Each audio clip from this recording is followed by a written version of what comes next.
Meet Nautilus Preacher, a Grandmaster EUS top laner who climbed all the way with Nautilus top, even going on a 16-game win streak to hit it. This is a real top laner, not one of those range champions. He has hard CC, huge skill shots, and of course is a big tank. With one of the safest laning phases, he hardly ever dies 1v1, and although his mana costs are high, our player often doesn't even buy any mana items, instead having a cookie strategy to surprise and outplay enemies, using some classic Nautilus tricks that work even better in top lane, and a new fast rune page to speed him into fights. But after laning phase is truly his strongest point, tanking 5 enemies and stomping through teamfights. If you want an easy new off-meta tank, then Nautilus is perfect. But first, recently something amazing happened. Alienware sent me their X15R2 laptop, a 15-inch super portable, super powerful gaming laptop, and I've been using it for about a month now to work and game wherever I want. Here are the specs that I got, but this laptop even goes up to 12th gen i9 processor, Nvidia 3080 Ti, and 8 terabytes of storage. It's insane. They really have an option for every budget. My favourite part so far is the quality of the laptop. It's incredibly well built and feels reliable, and not only that, the screen is 360Hz. I've never seen such a smooth and futuristic looking screen. It's a whole different experience to playing on 60Hz. And to back it up, this thing is also really good at running games. From League of Legends on perfect settings, to impressive looking AAA games on the highest settings, and the screen just makes them look beautiful. Also having full speed performance mode, where it cranks up the performance to make it even smoother in exchange for using more power. I've been loving using this laptop to work and edit on, and since getting it, I've really been able to work wherever I want to instead of being stuck in one place. The battery power is very good, and of course as it's Alienware, not only do you get their amazing customer support, you also get their incredible customizable lighting all over the laptop. I've used some laptops in the past, but nothing anywhere near as good as this one that can actually fully replace a desktop PC for gaming and work. So if you want to get your own X15R2, I highly recommend you check out the link in the description to see all of their options to fit any budget. Back to Nautilus, how does this pick work in top lane? Well, here's a perfect example. Naut auto-attacks Gragas for a free stun from his passive, and uses E to slow him, trapping him inside the wave. It may look like Nautilus isn't doing much, but that's the danger of this pick, because really Gragas is already dead. Unable to escape the slows and the stuns, Gragas ults to try and knock him away, but Nautilus hook completely dodges the CC, finishing the kill with another low cooldown E and auto attack. This tanky build is surprisingly good for both top and mid lane, so our player named Nautilus Bot, named after the custom game bots. He started playing League in Season 5, back when Nautilus top was actually quite meta. Back then he saw the cinematic A New Dawn. Seeing this monstrous giant causing chaos, he asked his friends if this guy was in the game, and so immediately he started playing, already finding his favourite champion. But then suddenly Riot started to nerf this champion, and top lane became unplayable. They wanted to keep him as only a support,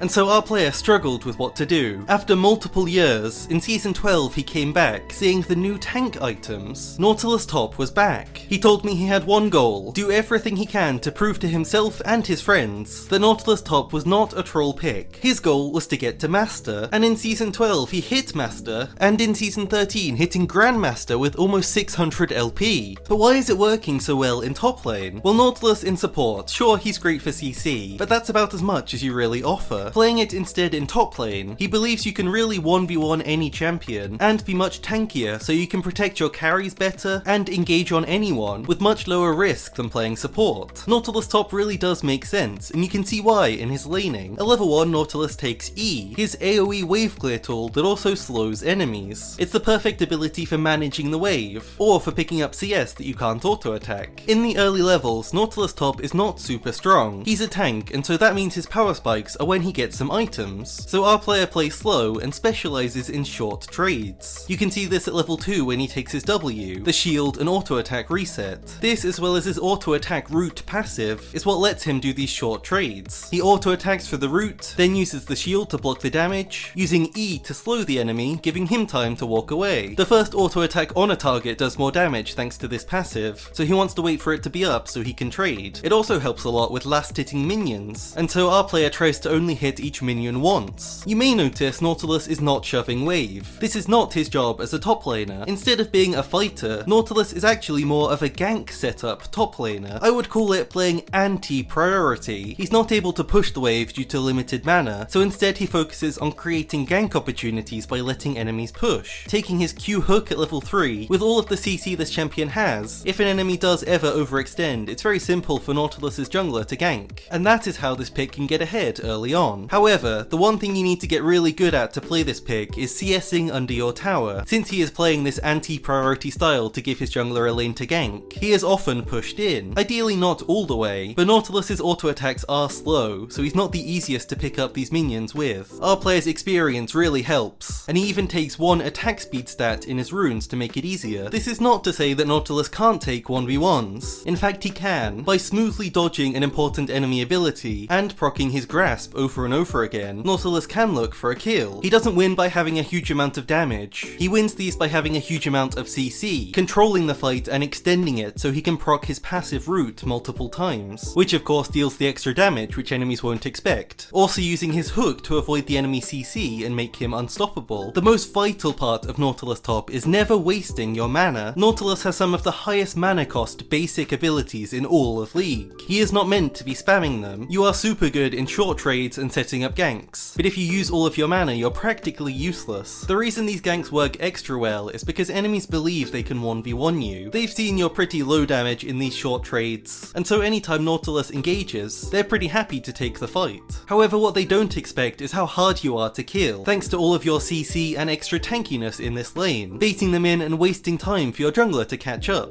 And just like any good tank, after a gank, he stays for a plate using his demolish, and so even if he's dropping CS early on, this is how he can get ahead in gold. He now buys an early barmy Cinder to help with wave management, and it also keeps his grasp constantly stacked as long as he's near a minion, so he can look for a trade at any time. Using E to slow the enemy, he sets up an easy hook, auto-attacking to root, and then using the W auto-reset. As he is maxing E first, he then has it up again to disengage or keep fighting. One of Naut Top's specialties is trading health evenly with any top laner. He's tanky, so he takes very slow damage, and he also deals very slow damage. So when someone's trading with him, he should be able to deal just as much back, if not more. Every time he goes for a 1v1, it's always a long fight, and the way it ends is with him trying to outplay an important ability. For example, buffering his ult through the enemy's CC, absorbing their cooldown, and setting up a kill for himself at the same time. For some harder matchups, he even plays with a phase rush rune page, letting him still exist in lanes where most top laners would just be run down and killed. Champions like Darius can no longer trap him into a fight thanks to the speed, so swapping to this page sometimes can save his whole laning phase. And this is where his unique cookie play comes in, using it for extra mana regen. Nautilus completely exhausts all of his mana going for poke damage, so the enemy top laner thinks they're safe. But then suddenly Nautilus starts gaining a ton of mana seemingly from nowhere. What Nautilus has done is use a cookie, gaining 8% of his missing mana, and since he currently has so little, he gains enough to cast all of his abilities again, giving him just enough damage to safely finish off the dive. Surprisingly, now his job is to leave lane, much earlier than you'd expect. Nautilus is power spiking, and we all know what that means. It's time to get into a fight and start hooking people. Although you're more tanky than support Nautilus, you still have just as good catch potential. With the extra gold and XP you're getting, you can take riskier plays and still be safe. If you made these same risky plays on support, you would die, but top lane is completely fine. Our player shows up at every objective. His strongest part of the game is team fighting, always fighting at dragon with the huge amount of CC, strong frontline power, and of course pretty good damage. In a hectic team fight, when an enemy sees a Nautilus, they're going to see a support, and they'll think that he's probably a free kill, trying to burst him down. Nautilus is no longer a common top laner, and he's much more tanky and more useful than people expect. Any damage they use on you is completely wasted. Even compared to other tanks, Nautilus is shockingly hard to kill. In this fight he engages with hook, ulting past his main target for the double knockup value. He then fully tanks 4 enemies, keeping them all busy to make space for his teammates, even able to escape by using his slow and hook to get out. And during all of this he does enough damage to Lucian to let him 1v1 him at the end of the fight. Whenever Nautilus support gets caught in mid or late game, instantly he's going to be dead. But top Nautilus can stall and even do enough damage to get kills in outnumbered situations. Enemies can no longer find an easy catch. In fact, they might be setting up a fight that they don't even want. Whether he's looking for a catch,